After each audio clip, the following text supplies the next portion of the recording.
UP समेत 5 राज्यों के चुनाव समाप्त हो गए हैं और आप इस वक्त आपको बता दें मायावती एक प्रेस कॉन्फ्रेंस को संबोधित कर रही हैं। सबसे पहले आपको फिर आगे बढ़ाना है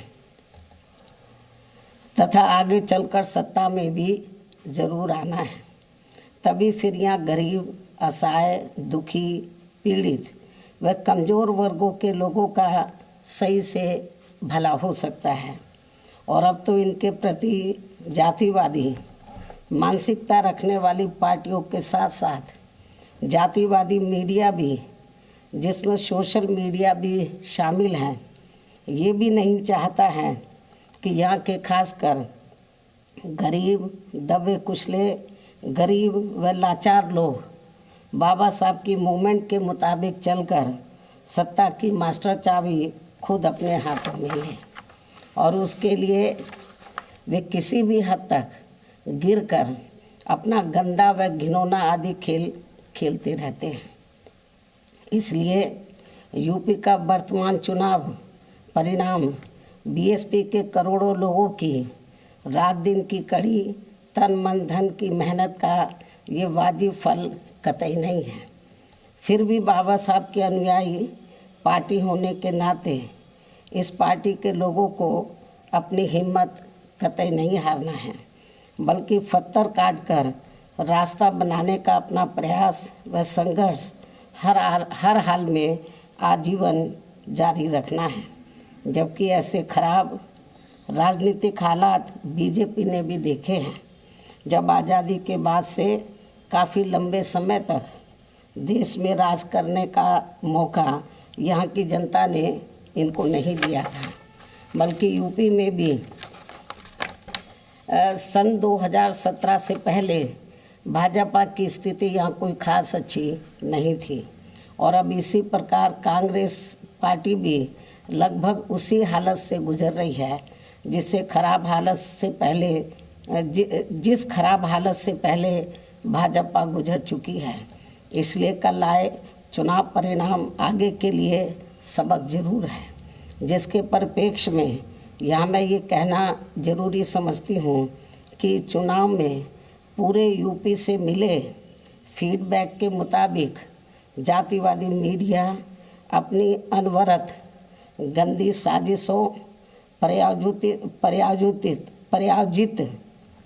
मैनेज किया हुआ सर्वे आदि कार्यक्रमों एवं लगातार नेगेटिव प्रचार के माध्यम से खासकर मुस्लिम समाज व भाजपा विरोधी हिंदू समाज के लोगों को भी गुमराह करने में ये प्रचारित करके काफ़ी हद तक सफल साबित हुआ है कि बीएसपी भाजपा की बी टीम है तथा ये पार्टी सपा के मुकाबले में कम मजबूती से चुनाव लड़ रही है।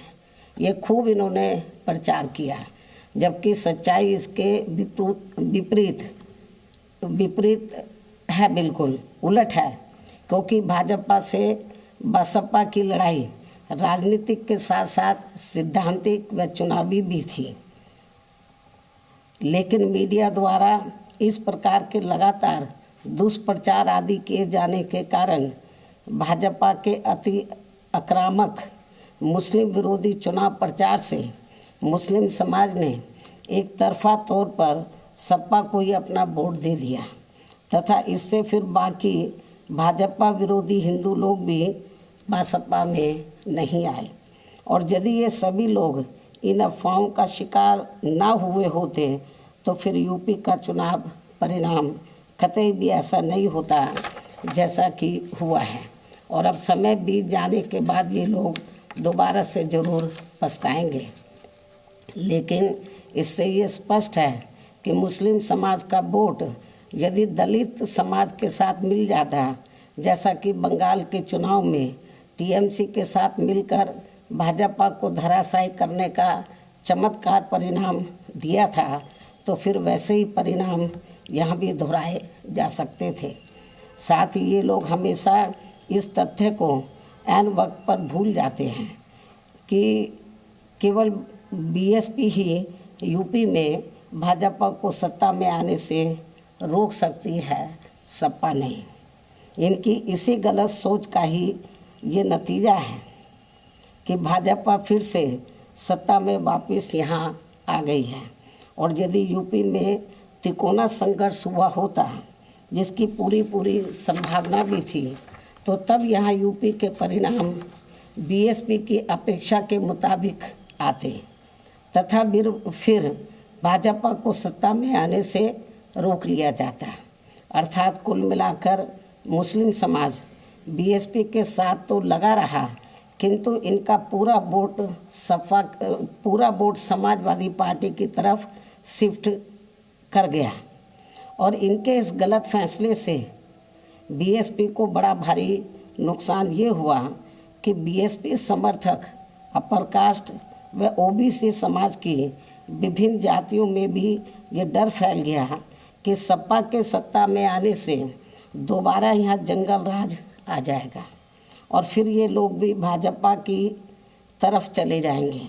इस प्रकार से भाजपा को हराने के लिए मुस्लिम समाज ने बार बार आजमाई हुई पार्टी बीएसपी से ज़्यादा सपा पर भरोसा करने की बड़ी भारी भूल की है, जिसकी सज़ा बीएसपी को मिली है। यह काफ़ी कड़वी व सीख लेने वाली भी है। जिसकी सज़ा बीएसपी को मिली है कि हमने इन पर भरोसा किया, जिसकी सज़ा बीएसपी को मिली है वह काफ़ी कड़वी व सीख लेने वाली भी है। इसलिए इस कड़े अनुभव को खास ध्यान में रखकर ही अब बीएसपी आगे अपनी रणनीति में बदलाव जरूर लाएगी। लेकिन ऐसे हालातों में भी बीएसपी मूवमेंट के हित में संतोष की बात ये रही है कि दलितों में से खासकर मेरे खुद के अपने समाज का वोट हमेशा की तरह इस बार भी अपनी मूवमेंट व पार्टी की लीडरशिप के साथ चट्टान की तरह पूरी मजबूती के साथ खड़ा रहा है। जिन पर मैं कितना भी गर्व महसूस करूं वह कम ही होगा तथा उनका जितना भी मैं आभार प्रकट करूं वह कम ही होगा। और अब मेरी उन सभी से ये भी अपील है कि उन्हें अपना मनोबल बिल्कुल भी नहीं गिरने देना है, क्योंकि बाबा साहब के अनुयायी कभी भी अपनी हिम्मत नहीं हारते हैं तथा वे अपना संघर्ष लगातार जारी रखते हैं। सफलता फिर एक दिन झक मारकर हमारे कदम जरूर चूमेगी। हमें बाबा साहब के कारवा को न रुकने देना है न झुकने देना है। साथ ही हमें ये भी मानकर चलना चाहिए कि अब बुरा वक्त ख़त्म होने वाला है, क्योंकि पूरा खून पसीना बहाने के बावजूद भी जो यूपी का इस बार परिणाम आया है तो उससे बुरा और क्या हो सकता है। अर्थात पार्टी के लोगों को निराश व हताश कतई नहीं होना है और अपने स्वाभिमान व मूवमेंट की सफलता के लिए पहले की तरह ही पूरे जी जान से पार्टी के कार्य में लगे रहना है।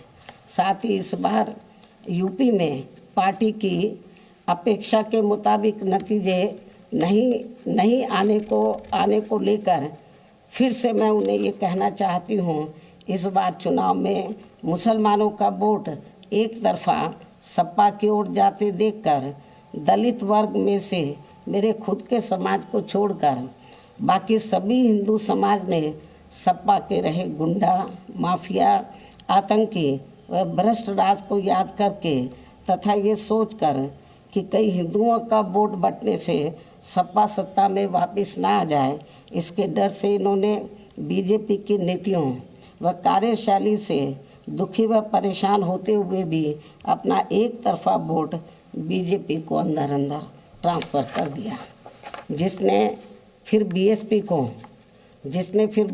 को सन 1977 में कांग्रेस पार्टी की हुई स्थिति की तरह यहाँ चुनाव में लाकर खड़ा कर दिया है। हालांकि इसके बाद फिर अगले हुए चुनाव में कांग्रेस पार्टी पूर्व की तरह यूपी सहित देश के अन्य राज्यों में भी पुनः सत्ता में वापस आ गई थी। कहने का तात्पर्य ये है कि राजनीति में कभी कभी वर्तमान की तरह ऐसे उतार चढ़ाव भी आते हैं जिससे अपनी पार्टी के लोगों को भी दुखी होकर शांत बैठने की बजाय या इधर उधर भटकने की बजाय बल्कि ऐसी बदली हुई परिस्थितियों का भी मुकाबला करने के लिए अपनी वर्तमान रणनीति में परिवर्तन करके आगे बढ़ना होगा।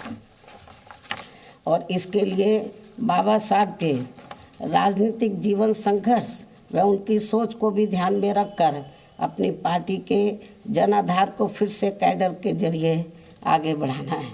साथ ही इस मामले में हमें ये भी याद रखकर आगे बढ़ना है कि कांग्रेस ने बाबा साहब को अपने रास्ते का रोड़ा मानकर इनको सीधे चुनाव में कामयाब नहीं होने दिया था, लेकिन उन्होंने इससे भी अपनी हिम्मत नहीं हारी थी और फिर यहाँ जातिवादी व्यवस्था के शिकार हुए लोगों को एकजुट व संगठित होकर उन्हें राजनीति में आगे आने की भी सलाह दी थी, ताकि फिर वे सत्ता के जरिए अपना खुद का विकास व उत्थान आदि कर सकें, जैसा कि हमने यूपी में 4 बार करके दिखाया भी है। साथ ही उन्होंने उस समय कांग्रेस जैसी अन्य उन सभी जातिवादी पार्टियों से भी अलग रहने की भी सलाह दी थी जिनकी जातिवादी सोच में कोई परिवर्तन नहीं आ रहा था। इसलिए इन सब बातों को ध्यान में रखकर अपनी पार्टी के लोगों को फिर से यह अपनी पार्टी व मूवमेंट को आगे बढ़ाना है। इन्हीं ज़रूरी बातों के साथ ही अब मैं बीएसपी के सभी छोटे बड़े पदाधिकारियों, कार्यकर्ताओं एवं अनुयायियों के साथ साथ सर्व समाज के उन सभी लोगों का भी हृदय से आभार प्रकट करती हूँ जिन्होंने बीएसपी को जिताने के लिए यह रात दिन काफ़ी कड़ी मेहनत की है तथा पूरे तन मन धन से भाजपा को हराने के लिए यहाँ लगे रहे हैं। साथ ही उत्तराखंड व पंजाब राज्य के भी पार्टी के अपने सभी छोटे बड़े पदाधिकारियों, कार्यकर्ताओं एवं अनुयायियों का भी मैं पूरे तहे दिल से आभार प्रकट करती हूँ जिन्होंने वहाँ पार्टी को कामयाब बनाने के लिए अपनी पूरी कोशिश की है। हालांकि इन राज्यों में भी हमें उम्मीद के मुताबिक सही सफलता नहीं मिली है, जिसका पार्टी को काफ़ी दुख व चिंता भी है।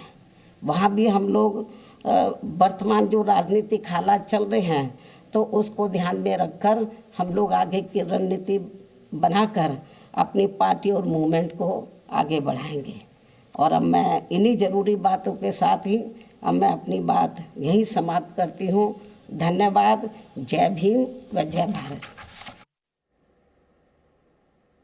Presenting B News app, available on Google Play and App Store. Download it now.